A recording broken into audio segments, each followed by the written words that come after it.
and we're here. So, over the weekend, um, if you don't follow ultra running or anything like that, uh, the Hurt 100 took place out in Hawaii on the island of Oahu, and I was able to be fortunate enough to volunteer, and it was a blast. It was my first time ever being in a ultra marathon environment.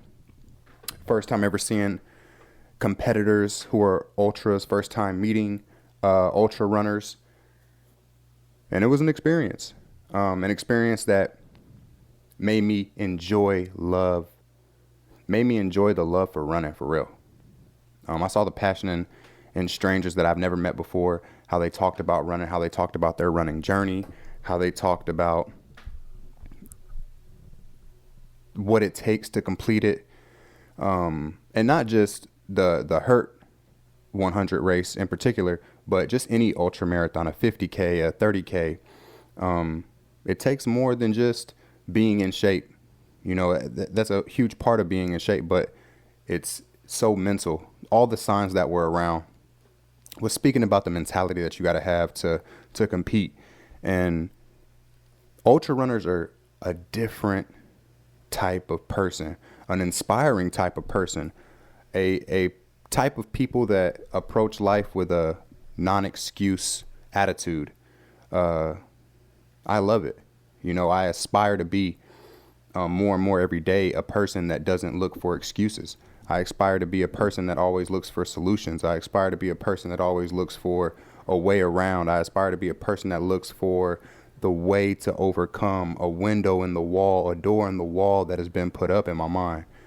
Because now that I have finally got to a point in my life where since last year, I never really had goals for myself. I kind of would just go with the flow, and I was good enough to just go with the flow and make things happen. But it couldn't last forever. Something was dying inside of me. My passion for life was just dwindling away. And last year, I finally had a goal for myself.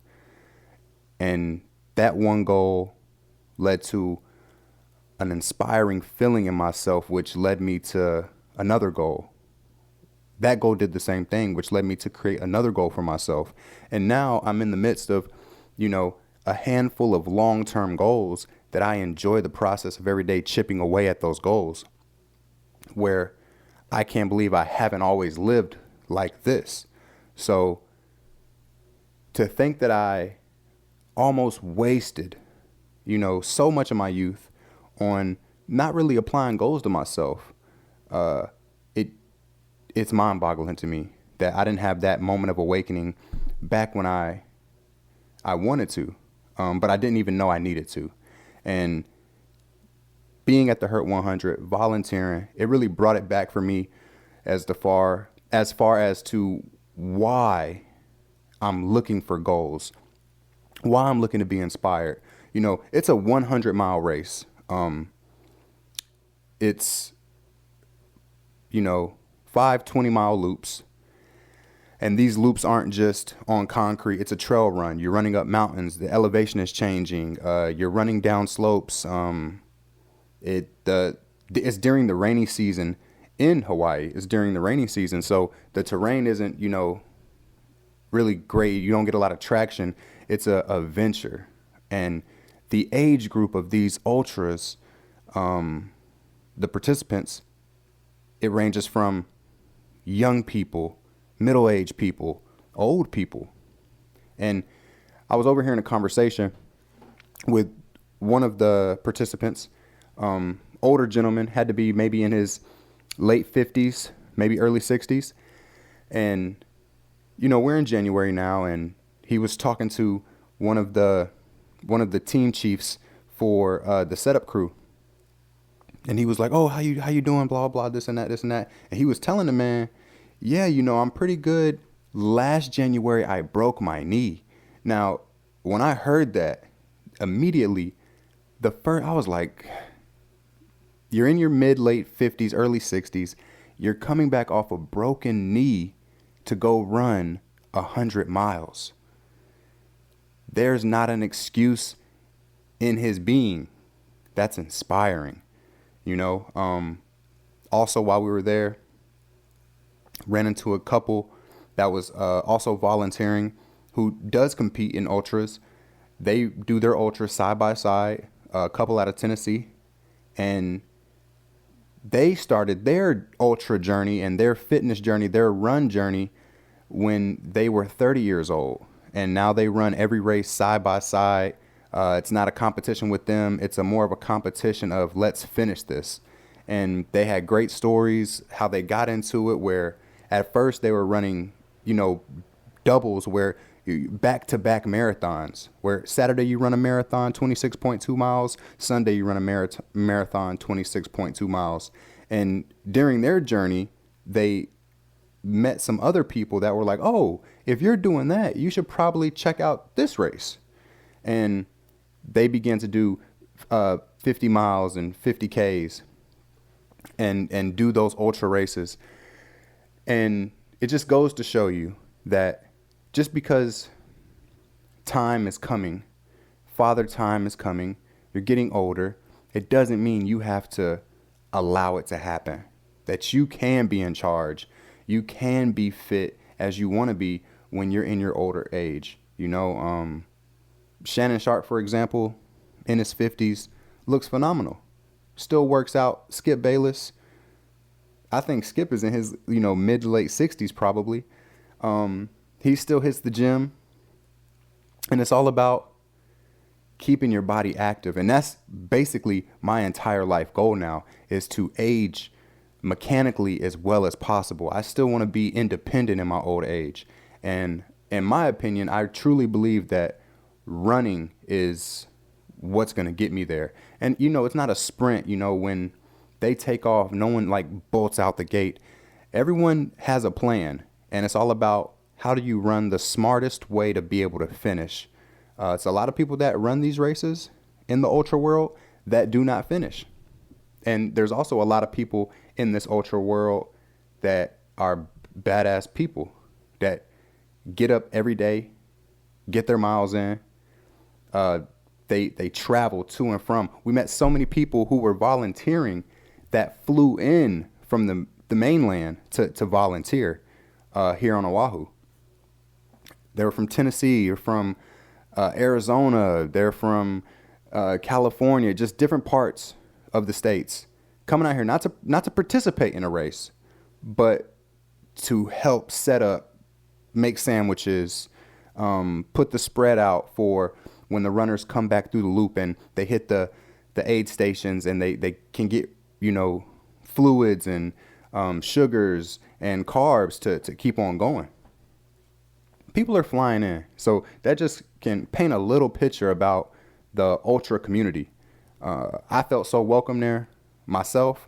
I'm really not a big, you know, social butterfly. You know, when I go somewhere and I don't really know many people, I'm pretty much reserved unless I'm spoken to, and then I'll try to engage. But I have a little bit of social awkwardness when it comes to carrying a smooth conversation about something that, or not about something, but to someone that I really don't know. A lot of people don't really intrigue me, but I'm learning to find out it's because I have not been putting myself in environments where I enjoy being in. You know, a club or bar environment, that's not an environment for me. You know, conversations in these environments aren't really conversations that I enjoy having, which is one of the main reasons why we have, you know, the Air podcast, to have conversations and talk about things that you really can't have, you know, at work. You don't have enough time. At the club, it's too loud. At the bar, people are trying to drink and enjoy their time. So being in this ultra environment, it allowed me to talk about running. It allowed you to, you know, open up about your story in running, how running became a part of your life. And it was truly a very enjoyable experience. So in the participants, it's not, you know, they're not something that you would think they would look like. They're not really muscular people. They're not super fit people. Every single body style will be a participant in one of these ultra runs. You'll see the dad bod. You'll see the skinny vegan bod. You'll see the buff vegan. You'll see the soccer bodies where they're small up top, but they have huge tree trunks for legs. Tall, lanky people. Regular people that you wouldn't even expect to be an active runner based off their looks. And seeing that demographic of runners and the variety of runners, it just solidified the signs that I saw there, where it is a mental game. And they had this one sign that said, running an ultra is 90% mental. And based off what I saw there, I believe it. I believe it. I've dabbled in some books about, very active people that run a lot of marathons or are ultra runners. Some of the more famous ones are, Scott Jurek, Carl Meltzer, David Goggins. I'm reading this book now called Finding Ultra by Rich Roll, where he found his journey when he was 40 years old to become, one of the most in shape people and ultra runners that demographic, that sport had ever seen. So it's truly amazing. If you don't know what ultras are, look it up, get in, dig some things up about it. Very, very interesting people that you can read about. A lot of them do have books because their journey is so inspiring. Why wouldn't you write a book about it? Why wouldn't you try to inspire other people who have no idea that this world even exists? I didn't know this world existed until last year. So with that, it makes me just think about, what's the hold that we have on ourselves. I see my friends, they chasing these materialistic things all the time. And when I see these materialistic things, I don't really get it. When I'm out in town, I'll see a Lamborghini truck, but it'll be dirty, McDonald's all in the seats, red clay all over the doors. It just looks like, the rims are scraped up from hitting curb. And you see a Nissan Altima with the same characteristics, Yeah, it looks good when you take a picture, but also a JCPenney ad looks good because it's doctored in Photoshop too in the same picture. So when I see materialistic things and the capitalistic mentality and the mindset just have a hold on so many people, I really feel like it's stopping them from discovering who they really are and what they can be. And I'm on my journey to find out who I really am and what I can be. And the people that I know that have this capitalistic mindset, this consumerism mindset, I know they can be something amazing. I know they can do some great things, but the hold on a materialistic item instead of experience and traveling, it doesn't weigh the same for them as it does for me. I would much rather want to go travel and see the world, see a different place in the world that I would have never had an opportunity to go to unless I took it upon myself to go there. I can never see myself spending the same type of money it takes to go to these beautiful places in the world and just buy something that will sit in my house or buy something that I'll drive around the same places I go to now and miss out on everything that is out there in the world. And if I was to live in Utah and I was living in a rural part of Utah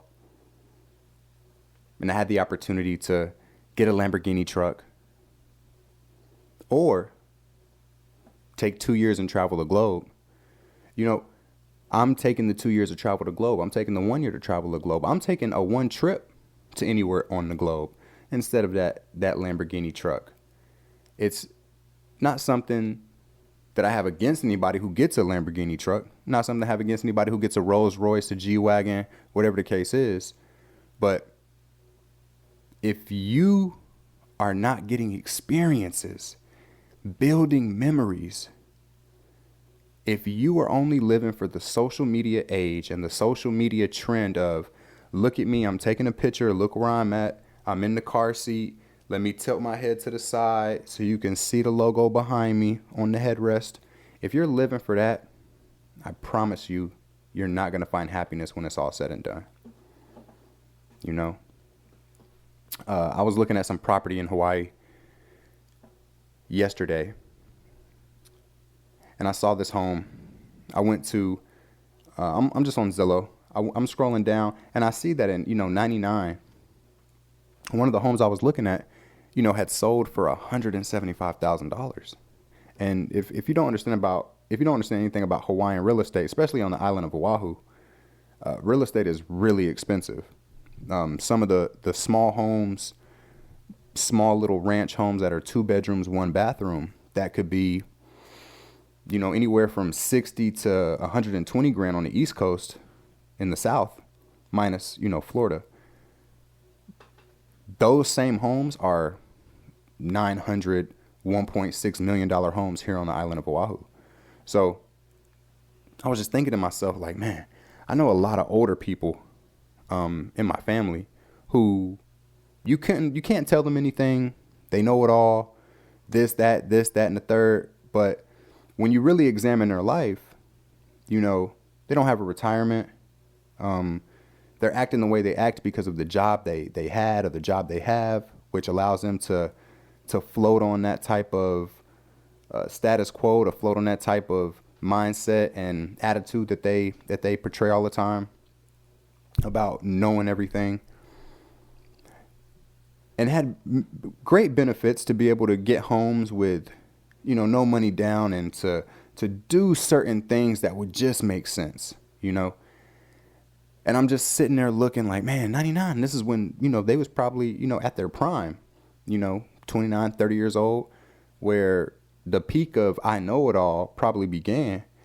And the places they chose to live with jobs they could have gotten anywhere. These weren't jobs that were like, oh, this is a VP position in Wyoming, so I have to go live in Wyoming. Or this is a locked in position where I have to be, I have to move to a rural part of Georgia to secure this job position. It wasn't any of that. We're talking about regular, fast food jobs and public service jobs that you can get in any city, any outskirts city, any suburbs. And with all that supposed knowledge, you fail to look around in paradise, buy you a home, and that $175,000 home, that's 99, 2000, relatively not that expensive. That was, maybe a little bit extra, but depending on the location, it wasn't as inflated and ballooned as it is now, You'll be a millionaire based off your assets. So chasing, let me get my words together, but chasing this facade of I gotta have this, I gotta have that, I gotta have this, will make you miss opportunities.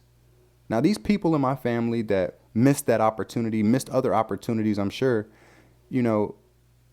they had the car, they had the motorcycle, they had this, they had that, they had this, they had that.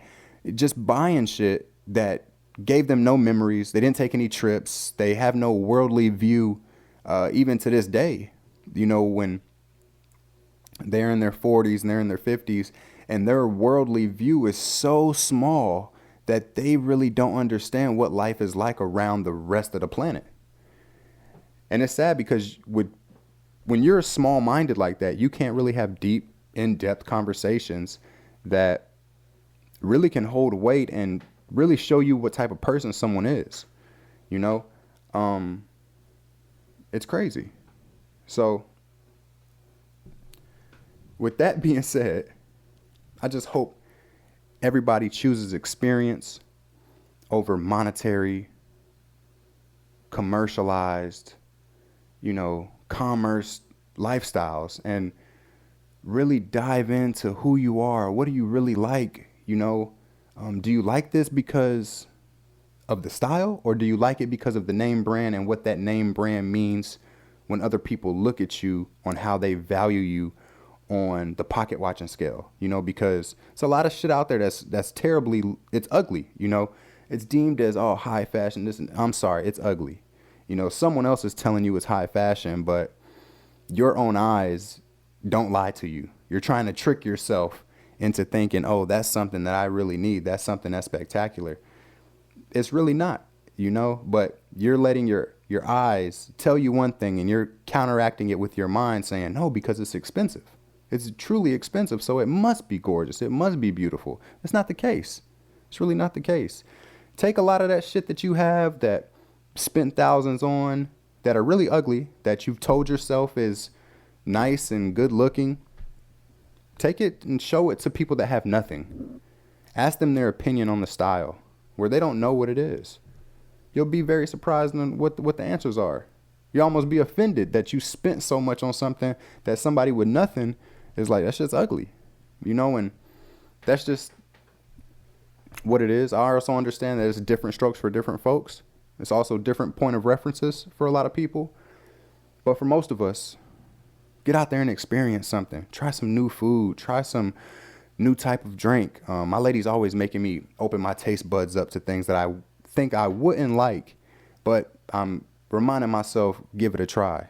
And sometimes I really don't. I know what I like. I know what I don't like. But a lot of the times, I'm surprised. And it's something that's enjoyable. I'll try it again, But I don't know if you guys saw that. It was a video circulating around claiming that, China had created an artificial sun, and how this sun burned for like 15 minutes straight or something like that. And I was interested, but I got caught up in not really looking deeper into it. I just took the YouTube video for face value. And so I was telling my lady about it, and I was like, they said it cost $1 trillion, and, me and her talking, and I'm just like, man, imagine, you being a scientist and you getting a $1 trillion budget to just do something. How liberating that must feel to have that type of support for your dream and your passion to just really go and create. I did a little digging, and apparently it's not a story at all. And just social media spinning what they do all the time, It was a rocket, actually, that was launched December 23rd. A bunch of cameras, similar angles. They was all at the same site. You watch the video, you see it's the same. But that's how powerful the media really is. The media can say anything they want. They can spin anything any way they want. Joe Rogan, for example, is under fire right now from 200 plus physicians, news platforms, basically everybody. He has a huge, large podcast audience. And what he does do is he doesn't really edit anything out of his podcast. When he's corrected, he's corrected. He takes it on the chin. CNN had him looking sickly, like they edited his video to make him look sickly when they posted it on their platform. He had the original video, his original post, where he did not look sickly or pale or green the way CNN had him looking. And he had caught COVID. He has the resources, and he got some medicine that is not really given out to the public. You have to have the resources to, purchase it, and it cured him from COVID faster than what most people have to endure. But because of this, the news just creamed him. They said he was taking horse dewormer and all types of other things that didn't even make sense that somebody who has the type of resources that he has would even do. But because CNN and Fox and those platforms' main audience members aren't going to go dig because they trust those platforms to tell them viable, fact-checked information. And it's scary because a lot of those platforms who are supposed to be trusted, they're not. We see that Jeff Bezos bought the Washington Post, and now you see the Washington Post have stories about why billionaires shouldn't be taxed like this, and why what billionaires are trying to do in space actually benefits people. You got all these pro-billionaire articles now coming out of the Washington Post, and then you look and see who owns the Washington Post, and of course it makes sense. But that's one thing we should have is our news. That's one thing we should have is our journalism. It shouldn't be allowed to be purchased or owned by any one entity that may have a separate agenda to do things in their career that would benefit them through the use of journalism and news platforms. Those really should all be publicly supported, by the public, and subscription based and taxpayer dollars. Like we talked about earlier in the podcast, in the earlier episodes, how it's really nothing to have a massive peace treaty where all that budget that the military complex receives every year, it can really fund a lot of amazing things within this nation.